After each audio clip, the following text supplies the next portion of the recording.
अस्सलाम वालेकुम dear members. गुज़श्ता Eid मुबारक। आज हमारा लेक्चर का टॉपिक जो है वो है सिविल कोर्ट आर्डिनेंस 1962 और इंशाल्लाह हम इसको थारोली जो है वो गो थ्रू करेंगे। लेकिन उसके लिए ज़रूरी है कि एक तो आपके पास जो है वो अपडेटेड एक्ट हो। अनफॉर्चुनेटली अभी जब हम डिस्कस करेंगे तो मैंने देखा है कि मोस्टली जो एक्ट्स हैं वही पुराने लिखे हुए हैं।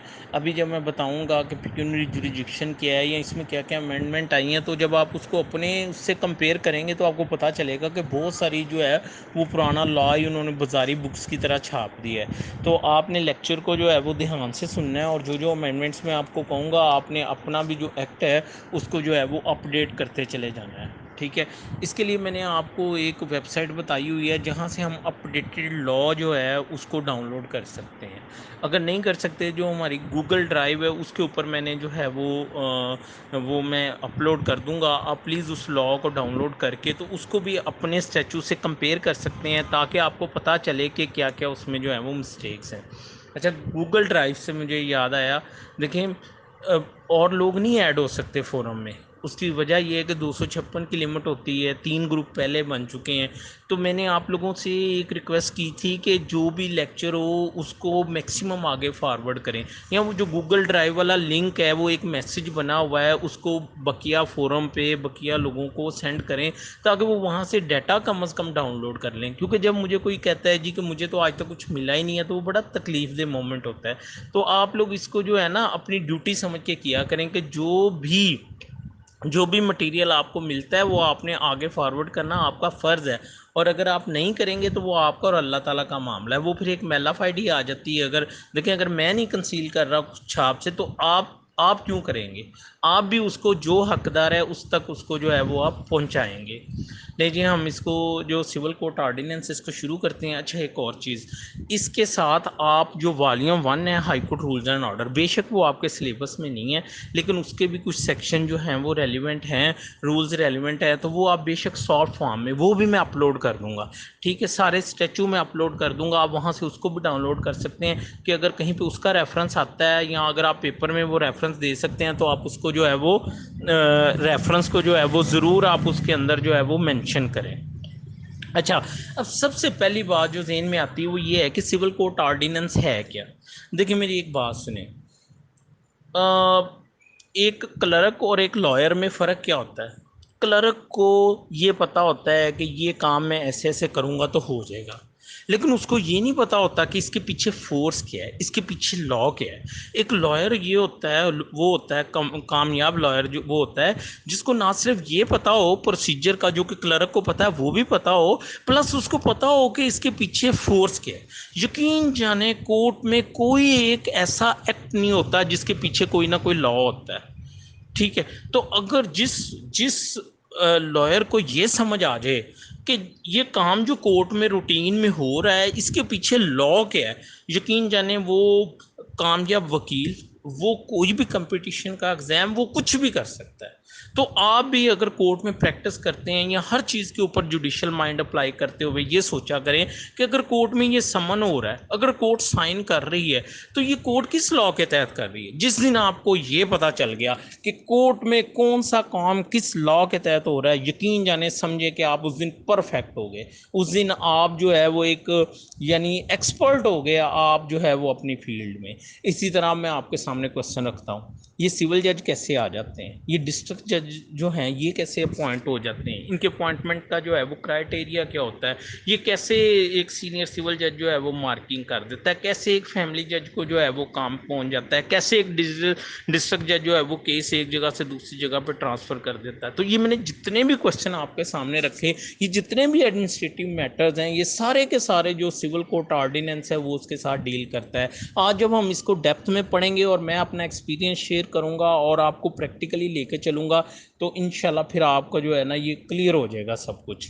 अच्छा, एक और चीज़, इसमें कोई नोट्सों की ज़रूरत नहीं है, सिर्फ आपने अपने कॉन्सेप्ट क्लियर करने हैं। ठीक है, सिर्फ आपने अपने जो है वो कॉन्सेप्ट क्लियर करने हैं। मेरे पास नोट्स हैं लेकिन वो इतने पुराने हैं या उसमें इतनी अमेंडमेंट्स आ गई हैं कि वो अगर मैं दूंगा तो आप लोग कंफ्यूज हो जाएंगे, क्योंकि मुझे पता है कि आप में से मोस्टली लोगों ने ऑडियो लेक्चर सुनना ही नहीं, उन्होंने उसी को शुरू हो जाना नोट्स को। तो नोट्स मैं बिल्कुल शेयर नहीं कर रहा, आपने ये सिर्फ कंसेप्चुअली कंसेप्चुअली समझने से जो है वो तल्लक रखता है। आपने गौर से लेक्चर समझना है, सारी चीज़ें जो है वो क्लियर होती चली जाएंगी, ठीक है।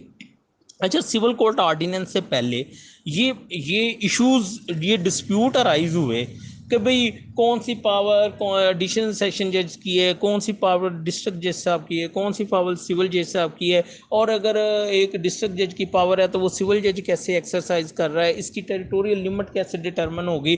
तो इन सारी चीज़ों को रेगुलेट करने के लिए जो है वो क्या कहते हैं कि उन्होंने ये जो है सिविल कोर्ट ऑर्डिनेंस, इसको जो है वो इंट्रोड्यूस करवाया, ताकि एक यूनिफॉर्म सिस्टम ऑफ कोर्ट्स जो है और प्रोसीजर जो है वो बिल्कुल बन के जो है वो सामने आए, ठीक है। और ये जो हम कोर्ट्स का नाम सुनते हैं, सिविल कोर्ट, डिस्ट्रिक्ट कोर्ट, ये सब इसी के तहत बने हैं।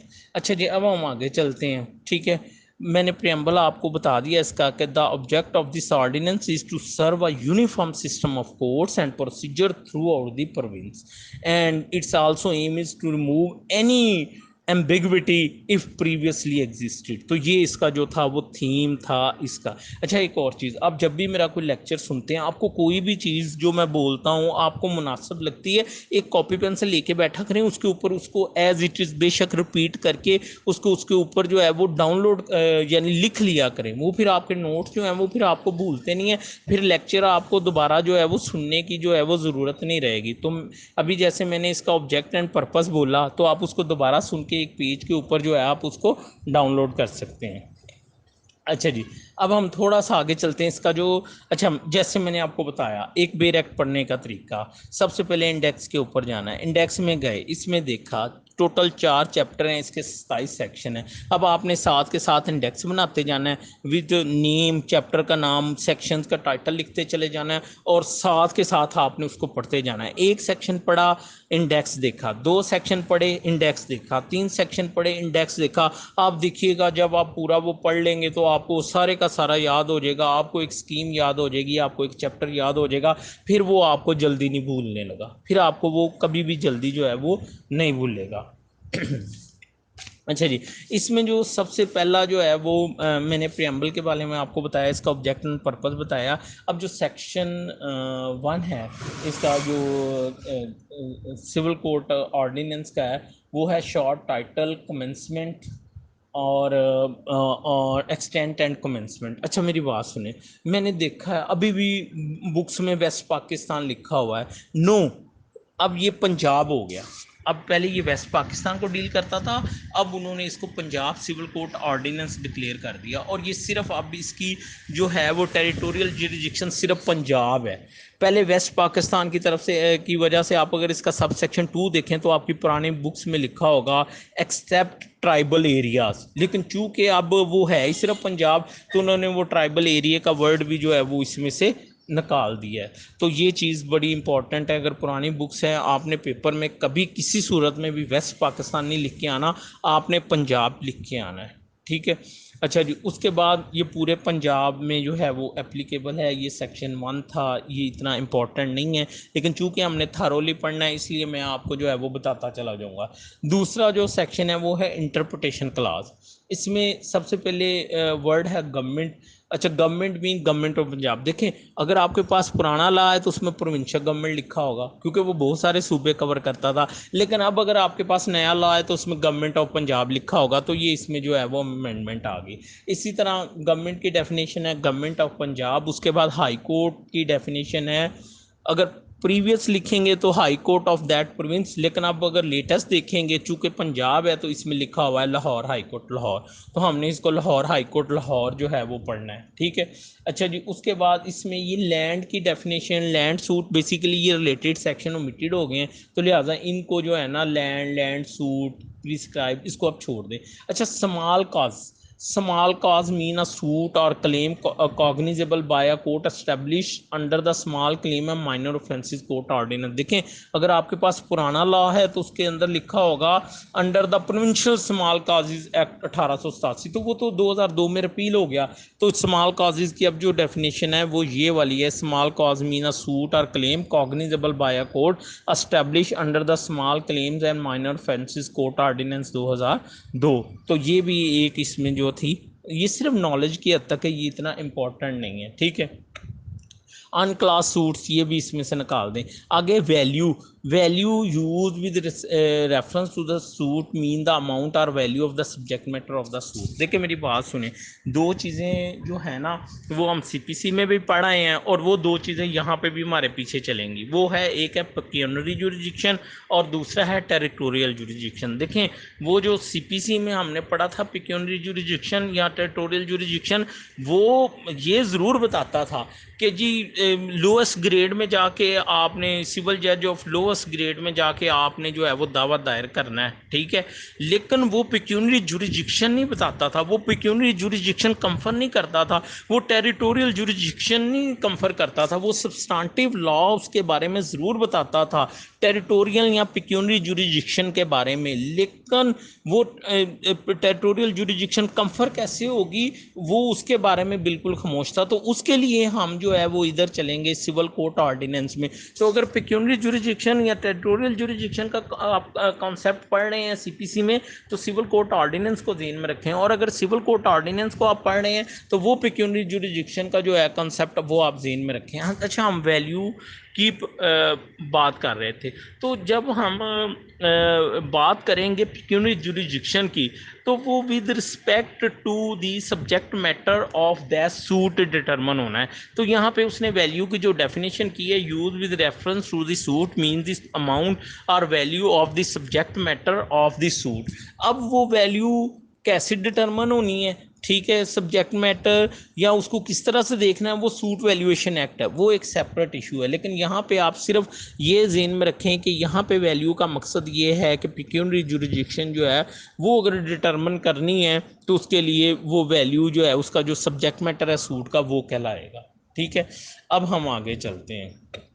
अब है section 3 classes of the courts. देखिए मेरी बात, चैप्टर 2 शुरू हो गया। चैप्टर 1 प्रीलिमिनरी हमने पढ़ लिया, चैप्टर 2 शुरू हो गया क्लासेस ऑफ कोर्ट। बड़ा इंपॉर्टेंट सेक्शन है। देखें हम बड़ा सुनते हैं डिस्ट्रिक्ट कोर्ट, सिविल कोर्ट, ये वो, कभी हमने सोचा ये किस लॉ के तहत बने हैं। तो आज हम इसको देख रहे हैं कि ये सेक्शन 3 के तहत जो है ये district court, civil court, additional session जज की कोर्ट, ये सब के सब जो है ये सेक्शन 3 के तहत बने हैं। देखें beside a court establish under the small claims and minor offences court, अगर आपके पास पुरानी बुक है वहाँ कुछ और लिखा होगा, and the court established under any other enactment for the time being there shall be the following classes of the civil court। वो जो माइनर ऑफेंसेस वाली कोर्ट्स हैं उसको आप छोड़ दें, उसके अलावा जो है वो कह रहा है 3 कोर्ट्स। अच्छा, एक वर्ड में बड़ा गौर से मैं बड़ा दोबारा रिपीट करने लगा हूँ, there shall be the following classes of civil court. Civil court का वर्ड इसको प्लीज अंडरलाइन करें, प्लीज अंडरलाइन करें।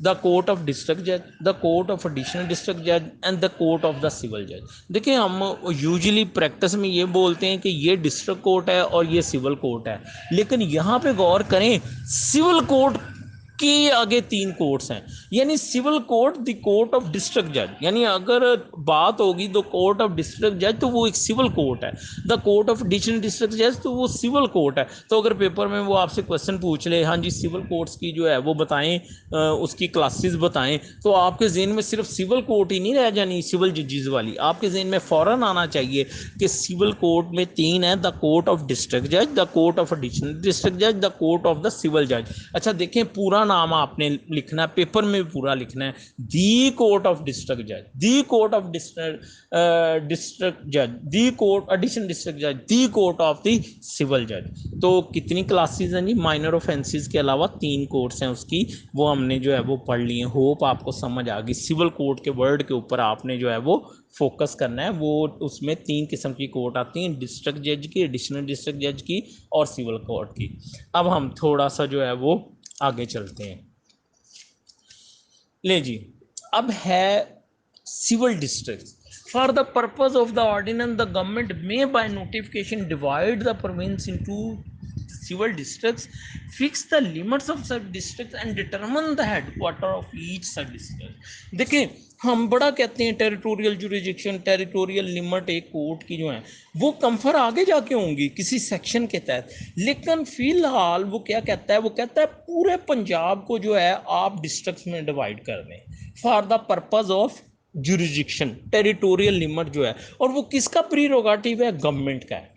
Government by way of notification जो है वो करेगी। अब प्लीज आप सेक्शन 4 के आगे लिखें chapter 20 high court rules and order volume 1, इसके आगे प्लस करके लिखें chapter 20 high court rules and order volume 1। उसमें सिर्फ आपने ये चीज़ देखनी है कि उसने बताया है कि गवर्नमेंट ने नोटिफिकेशन किया है और उसने इसको 36 डिस्ट्रिक्ट्स में डिवाइड किया है। और वो डिस्ट्रिक्ट कौन से हैं जो हम सुनते हैं? लाहौर, बिहाड़ी, ये वो सारे जो हैं। तो वो यानी सेक्शन की इम्प्लीमेंटेशन भी हुई, गवर्नमेंट ने नोटिफिकेशन भी किया और वो डिस्ट्रिक्ट भी बन गया। और फिर वो ना सिर्फ उसको डिस्ट्रिक्ट में डिवाइड करेगी बल्कि उसकी लिमिट भी बताएगी। हर डिस्ट्रिक्ट की एक लिमिट होगी कि कहाँ पे आके वो जो है डिस्ट्रिक्ट जो है उसकी लिमिट होगी, कहाँ से दूसरे डिस्ट्रिक्ट की होगी। अच्छा, एक और बात कह रहा है, determine the headquarter of each district, कि हर डिस्ट्रिक्ट का एक हेडक्वार्टर होगा। यूजुअली जो डिस्ट्रिक्ट वाली तहसील होती है ना, वही हेडक्वार्टर होता है। और इसकी ज़रूरत इसलिए पड़ रही है कि आगे हमने सेक्शन 24 में जाके पढ़ना है कि जो गवर्नमेंट के अगेंस्ट सूट्स होंगे या पब्लिक ऑफिसर के ऑफिशियल कैपेसिटी में जो सूट होंगे वो हेडक्वार्टर के ऊपर फाइल होंगे। तो यहाँ से ये चीज़ भी आपको जो है वो समझ आ जानी चाहिए। ये सेक्शन सिंपल कहता है कि गवर्नमेंट ने डिस्ट्रिक्ट्स में डिवाइड कर देना है। अब हम आगे चलें। होप आपको सेक्शन 4 की जो है वो समझ आ गई। सेक्शन 3 ने क्लासेस बता दी, ठीक है, और सेक्शन 4 ने जो है वो क्या किया है, टेरिटोरिकली पूरे पंजाब को जो है वो डिवाइड कर दिया है। अब हम चलते हैं सेक्शन 5 के ऊपर। सेक्शन 5 क्या कहता है? वो कहता है जी, डिस्ट्रिक्ट जज, the government shall in consultation with the high court appoint as many person as is think necessary to be district जज एंड पोस्ट अ डिस्ट्रिक्ट जज टू ईच डिस्ट्रिक्ट। क्या कह रहा है जी सेक्शन 5? वो कहता है गवर्नमेंट ने हाई कोर्ट के साथ मिल के डिस्ट्रिक्ट जज को अपॉइंट करना है। अच्छा, यहाँ पे ना एक जजमेंट भी आई, वो ये है कि अगर गवर्नमेंट को इख्तियार दे दिया जाएगा ना जज अपॉइंट करने का, तो वो इंडिपेंडेंस ऑफ जुडिशरी का वो जो कॉन्स्टिट्यूशन का जो आर्टिकल आई थिंक 175 वो उसके अगेंस्ट होगा। तो गवर्नमेंट के साथ कंसल्टेशन इस हद तक होगी कि भाई कितनी सीट्स होनी चाहिए, बजट कितना होना चाहिए, ठीक है, इस हद तक। लेकिन जो उनकी क्वालिफिकेशन का क्राइटेरिया होगा वो हाई कोर्ट उसमें इंडिपेंडेंट है। और अब आप देख रहे हैं कि हाई कोर्ट इंडिपेंडेंटली जो है वो सारे पेपर जो है वो ले रही है। अच्छा, ये डिस्ट्रिक्ट जज के लिए। आगे आप सेक्शन 8 पढ़ेंगे, वो सिविल जज के लिए। दोनों जो है वो सेम है, दोनों सेम है। यहाँ डिस्ट्रिक्ट जज अपॉइंट हो रहा है और वहाँ पे जो है वो जो है सेक्शन 8 में जो है वो सिविल जज अपॉइंट हो रहा है। तो अगर आप डिस्ट्रिक्ट जज बन रहे हैं, अगर आप सिविल जज बन रहे हैं, तो आपको पता होना चाहिए कि कौन सा सेक्शन है जो कि गवर्नमेंट और हाई कोर्ट को कहता है कि भाई आप जो है वो डिस्ट्रिक्ट जजेस या डिस्ट्रिक्ट जज या एडिशनल डिस्ट्रिक्ट जज या सिविल जज जो है वो अपॉइंट करें। जी, आई होप आपको जो है वो समझ आ गई है। अच्छा, एक बड़ी अहम बात सेक्शन 5 में वो ये है कि एक से ज़्यादा डिस्ट्रिक्ट के लिए एक बंदा बतौर डिस्ट्रिक्ट जज जो है वो काम कर सकता है। ये इसके अंदर जो प्रोवाइजो है वो ये बात कह रहा है। होप आपको मेरी बात की जो है वो समझ आ गई। अब सेक्शन 6 पे चलते हैं। एडिशनल डिस्ट्रिक्ट जज वही जो ऊपर जैसे डिस्ट्रिक्ट जज अपॉइंट होना है वैसे ही उन्होंने जो है वो एडिशनल सेशन जज जो है वो अपॉइंट करेंगे, जितनी ज़रूरत होगी वो अपॉइंट होंगे, ठीक है। अच्छा, अब एक चीज़, एक district additional district session district जज जो होता है वो एडमिनिस्ट्रेटिव वाइज तो डिस्ट्रिक्ट जज के अंडर होता है, लेकिन जब वो अपनी ड्यूटीज परफॉर्म करता है तो वो बिल्कुल वही पावर्स एक्ट करता है जो एक डिस्ट्रिक्ट जज जो है वो करता है। सब सेक्शन 2 है, प्लीज़ आप इसको पढ़ लें, आपका जो है वो क्लियर हो जाएगा। ओरिजिनल जुरिडिक्शन ऑफ डिस्ट्रिक्ट जज इन सूट्स। अब ये बड़ा इंपॉर्टेंट है, देखें। district original jurisdiction of district judge in suit, except as otherwise provided by any enactment for the time being in force, the court of district judge shall have jurisdiction in original suit without limit as regard the value। ये क्या कह रहा है? Accept eight otherwise provided, इसको भी हम discuss कर लेते हैं, ठीक है। वो क्या कह रहा है जी कि एक डिस्ट्रिक्ट जज की ओरिजिनल जुरिडिक्शन है। ओरिजिनल जुरिडिक्शन से क्या मुराद है कि उस केस का जो है वो ट्रायल जो है वो कौन करेगा, ठीक है।